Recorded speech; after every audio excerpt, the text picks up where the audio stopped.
Today is an exciting day to be a Georgia Bulldog. Thank you all for being here today. First of all, I want to thank our staff who helped in the search in this process. Stephanie Ransom, Will Lawler, Magdi El-Shahawi, Doris Griffin, and Ford Williams. Also want to thank President Moorhead for his steadfast leadership through this process. Obviously, coaching changes are never easy, but we're excited about where we're headed.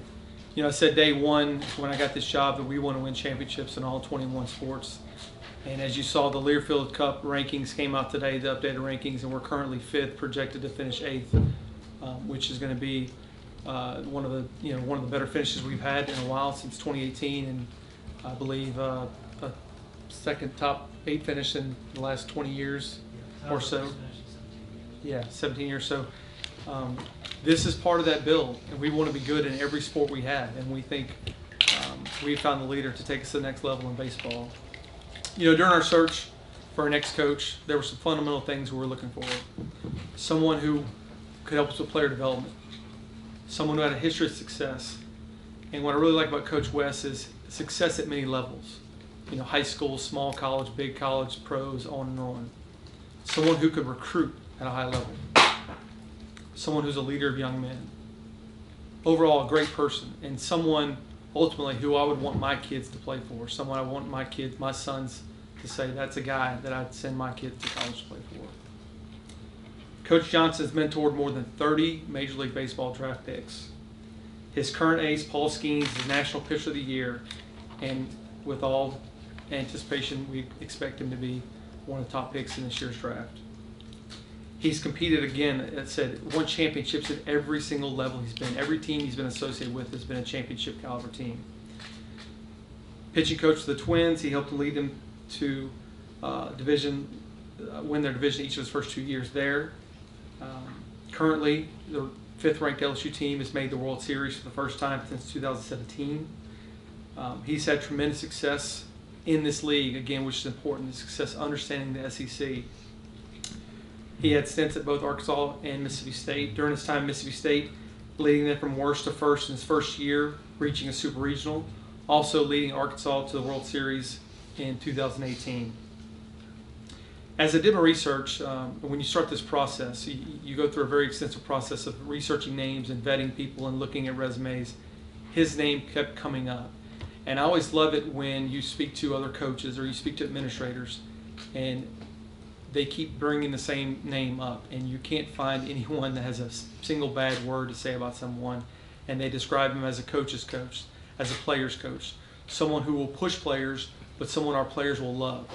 And that got me more and more excited as I did more and more research on Coach.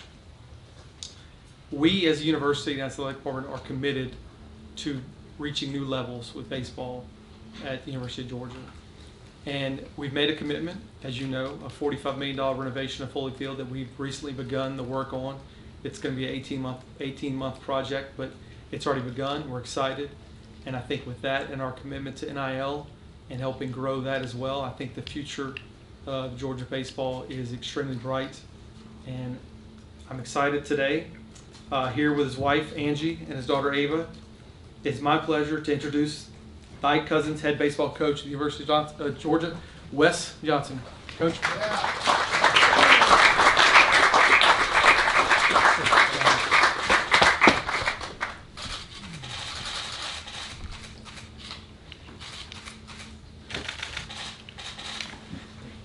My hat guy. There you go. I'm going to grab my notebook back.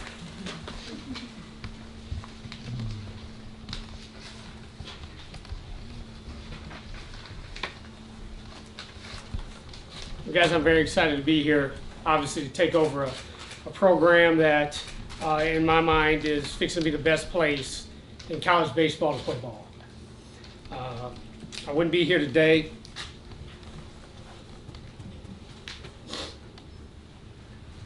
without my wife and my family. So I want to thank them. I also want to thank President Moorhead and our Director of Athletics, Josh Brooks, for giving me this opportunity. And then I also have to thank Scott Woodward and Jay Johnson at LSU for, being patient during this time. So it's a transition. We're trying to win a national title there. We're in Omaha. We're in a good spot. But that's something I want to do here as well. So with that, I'll open up for some questions. We've got a couple of mic holders, so just raise your hand and get a mic over to you. Coach, obviously, like I said, when you're getting ready to help LSU, go to the World Series, I'm assuming you've done a lot of multitasking since you've, been named head coach. Can you kind of give an example of how that's been going, kind of what your average day been like since you took over the head coaching job here? Yeah, I'll tell you exactly how it's been. It's I wake up really early, and I go to bed really late, and I drink a lot of caffeine in the middle. But actually, what happened, I actually sat down and wrote out my days how they need to, because I still, like I said, I'm trying to lead those young men to a national title. And so I wake up, first thing I would do was from roughly about 5 to 8. I was doing all LSU game prep, getting ready, getting our day ready, breaking down film of other teams and so forth. And then I would take that window from, roughly 8 to noon, and I was calling a lot of our players. That was my first priority. Was I wanted to touch all of them. I wanted to get in there and talk to all of them, and that takes time. Those phone conversations aren't easy, or they're not quick. Those things would last a good 30 minutes. I want them asking me questions. I want to get to know them, and then we would start practice again. I have to start prepping for our practice till about 4, and then you're coming back home and you're back on the phone again and then you're looking at rosters, and then you're looking at recruits, and you go to bed at midnight and get them to do it again, and that's just the way it is. And so, yeah. Coach, congratulations on the appointment. Thank you. Can you let us know, do you have any ties to the Georgia area, and what's kind of your philosophy on recruiting, and do you feel pretty confident about that piece of the job? Here's a fun fact. I was born in Atlanta, Georgia, so know the area well. Know a lot of the coaches. Obviously, coached and recruited for a long time. If you're going to be any good, you come to the state of Georgia. They got phenomenal baseball players here, and so yeah, you've developed a lot of relationships with coaches here over the years, just because, like I said, they have such good baseball here in the state. I've recruited a lot of players out of Georgia. I'm coaching one right now who's going to be a first rounder at LSU, right outside of Atlanta, Ty Floyd, and yeah, a lot of ties and connections here. We will enhance those even more. Coach, congratulations on getting hired. Josh talked about the commitment the university has for the baseball program. Did you need some convincing on that, and what kind of things did you hear during the interview process that made you want to come here? Good question. A lot of things I think about when I come here is because you're in this state so much recruiting. You look around, you go, this is, you look at per capita, in my opinion, and I think you could get probably all 14 coaches, head coaches in the league to say that Georgia's the best state for baseball. So that was a big draw. I think the facilities now are phenomenal, but what we're doing, what Josh is doing with the 40, it will become the best place to play this game at this level. With the commitment not only have they made to the facilities, but with the technology that we're going to be able to bring in and implement. I'm huge on development. They're behind that. That's what they were looking for. I tell people all the time, you got to be careful to generic programming, generic development. Players will get lost. You'll just lose them. And so when I heard the fact that we're doing the $45 million upgrade and we want the technology, I mean, it was a perfect match right there.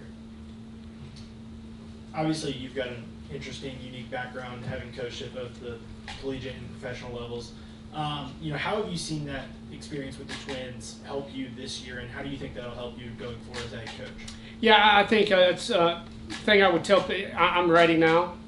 I had some opportunities, obviously, at some smaller places over the years, and you get to the big leagues, and the game is so fast, and you understand like how hard it is to maintain the level that those guys are at. And then as I went through there and was running the defensive side of the ball, so to speak, the pitching, running the bullpen, winning back-to-back Central titles, obviously, and making it to the playoffs. The knowledge I gained from that, I don't think you might learn in 10 years, doing what I'm doing right now. And I was fortunate to get in 3.5. Coach, there was a bit of a photo going around on Twitter of after you told the team that you were heading here that they came around and hugged you. You've also talked about how important having a tight locker room is. How do you plan on kind of interjecting that culture here once you arrive? I'll give you a short answer. We might not get out of here in time, but the short answer is this. You know, when you bring guys together and you paint the vision, you know, the first step you got to have is you got to think you can do it. Then you got to believe. Then you got to go get it, right? So one of the ways that I think that we do that is through our individual development plans. When everybody knows that we have a plan specific for each guy, and that we're working to get each guy better, not just this massive group of whatever, where one size may try to fit all and it fits really only half the team. And then when we're having that individual relationship, and then you're teaching this, you know, I've said this, there's one thing that the team who wins the national title will do more than anybody else this year, and that'll be high five each other, right? So that's how we're going to do it. We're going to do it with consistency. We're going to do it with showing up and everybody knowing every single day that everybody's trying to get better. When we get in that locker room, the goals start to come together. And just like I told them, we're going to high five more than anybody next year. That's our plan. Coach, I know, filling out your staff is probably one of the foremost things on your mind right now. Kind of what are you looking for as far as the men you want to bring in here to do that? And I'm assuming you're going to be your own pitching coach for the team next year? Correct. I will do the pitching. I'll start with that one. I'll do the pitching. You know, we're going to get an offensive guy. I'm currently in that process right now. I think our ballpark is very unique in the best way. It has the ability, obviously, hitting the ball to right field. You can run a lot of balls out of the yard. It's Yankee Stadium, right? They got a short right field. It's got a short right field, but it also can play to speed. When you look at the gaps you got in left center and just a big center field. So I'm looking for a guy who obviously can not only, it's easy, there's a lot of things now with launch angle and different things of that nature in the homer, but we're going to be able to score runs a lot of different ways. You can't beat Paul Skeens by hitting homers. You're going to have to get guys on, you're going to have to steal bases, you got to put the ball on the carpet, you're going to have to get them over and get them in, and we're going to do that as well. You mentioned launch angle and the data. That seems to be what you're most known for. What is it about analytics and data and all those numbers that intrigues you so much, and how do you apply that player to player? Yeah, we're in a day and age, we can talk about generations and different things, but players today, when you make a change, you better be 100% objective. They got this cool thing called an iPhone, and there's this cool thing called Google, and they can look it up and see if you're right or wrong. And so when I talk to, and as I've talked to all our players and told them when I first met with them, when we make changes, it's going to be objective. It's not going to be subjective. It's not going to be my eye just doesn't like the way your swing looks. If it's working, we're going to go with it. We're going to enhance that process. And so that's what data does for you. Data also helps you build that relationship with that player. When you make that objective change and they see that they got a better result, the buy-in becomes higher. And there's a lot of people that say you want to get better at something, you better measure it. We're going to be measuring a lot. Coach, you talked about how important your family was in making that call from heading from the Twins to LSU and how they were ready to get down to Baton Rouge. How important were they for making this decision and making the call to come to Athens? Yeah, very important. I've been a guy who's just tries to put my head down and go to work, and the phone rings, and so forth. But extremely important, right? I mean, that's your support. People will tell you I can only really do one thing, and that's coach baseball. I'm bad at a lot of stuff around our house. So, but I can coach baseball. I can cook a little bit. I can grill a little bit, but that's about it. So yeah, my family was extremely important, when it came down to it. Hey, Coach, you sort of harkened on this earlier. Georgia is a baseball-rich state for aspiring players. Over the years, there's a lot of players that have felt that, the University of Georgia was maybe not within their reach and they couldn't break the door down. What might be your words to any players in this state, bordering that might aspire to come here because you're here now? What do they need to do?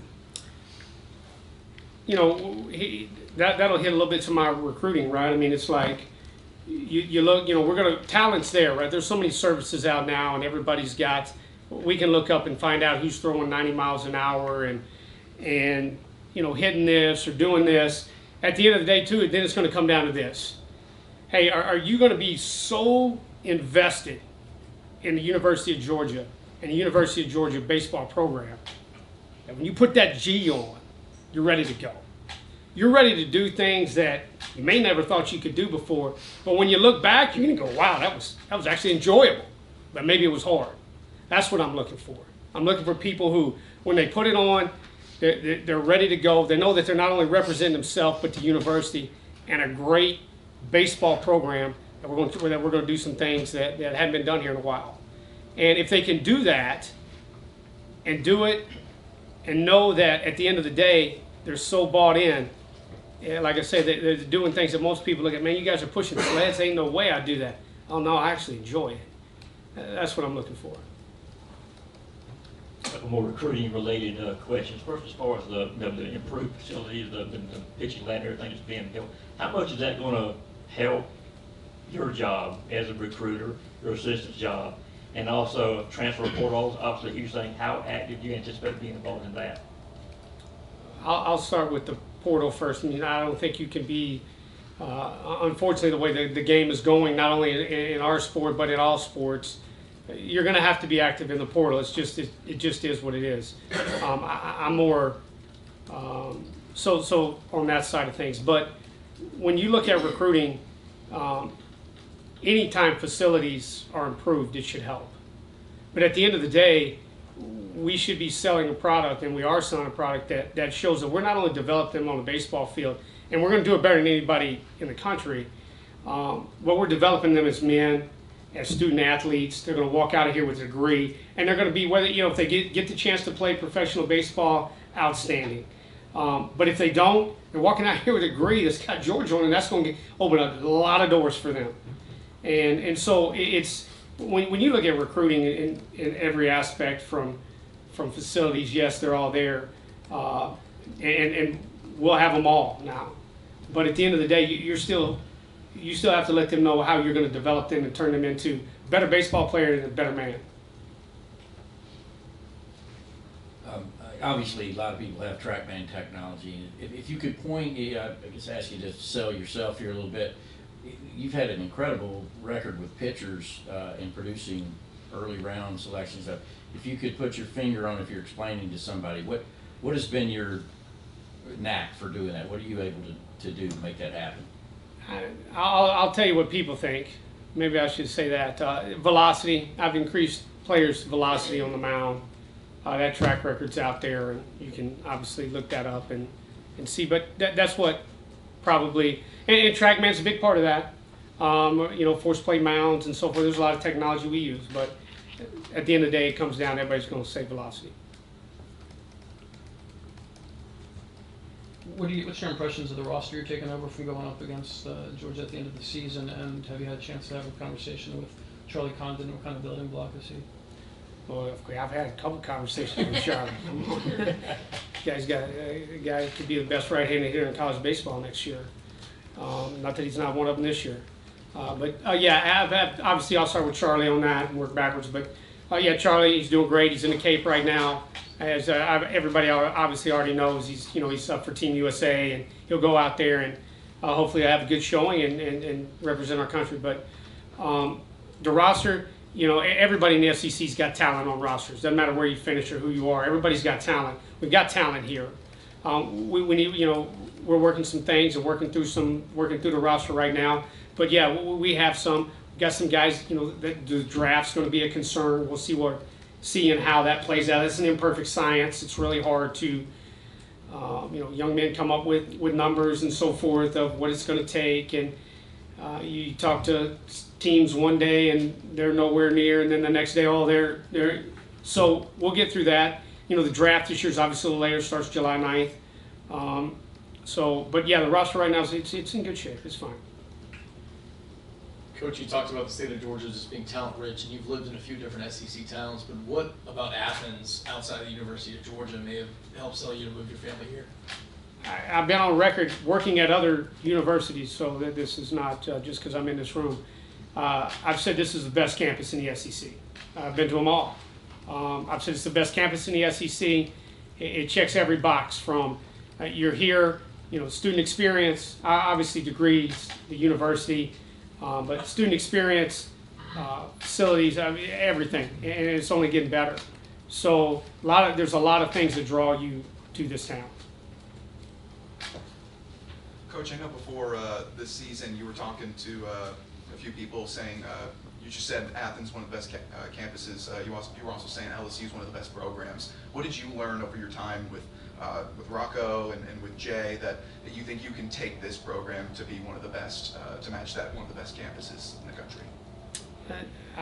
I could talk about Rocco for you've asked a couple questions that we could be in here a long time. Rocco's like a brother to me. We still talk and communicate at times in text and so forth. And so, man, I don't even know where to start with what I learned from Rocco. That list is so long. I think the biggest thing, I'll tell you this.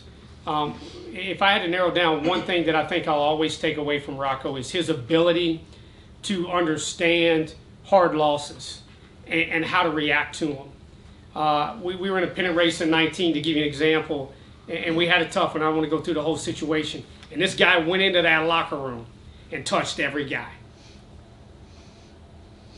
And got him going. And we turned it around.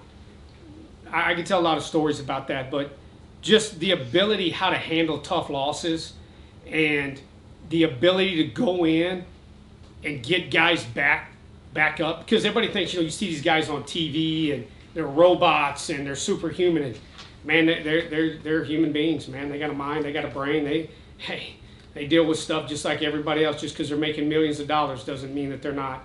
And so I would say that the relationship side that Rocco has with every player in his locker room is something that I'll take away and do it. And he's been successful, extremely successful. Manager of the year. I mean, come on, this guy's a rock star.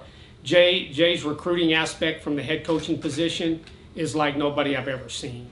And I've worked with, obviously, a couple of head coaches in our league as fellow colleagues and then turned into head coaches in this league. And so learning the process of how Jay balances the recruiting and practice, so to speak, or, player development is something that I'll take away from him. Got time for a couple more questions?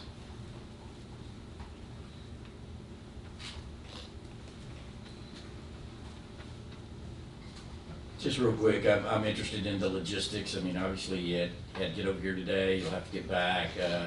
How has all that happened? How have the last couple of days been from what you had to leave behind, what you're having to do here, and when you'll go back?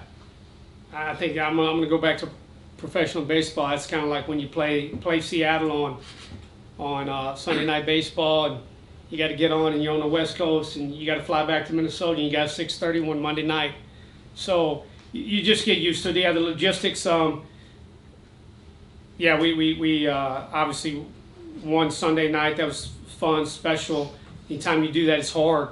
People don't realize, they just think it's a given. It's hard. We won.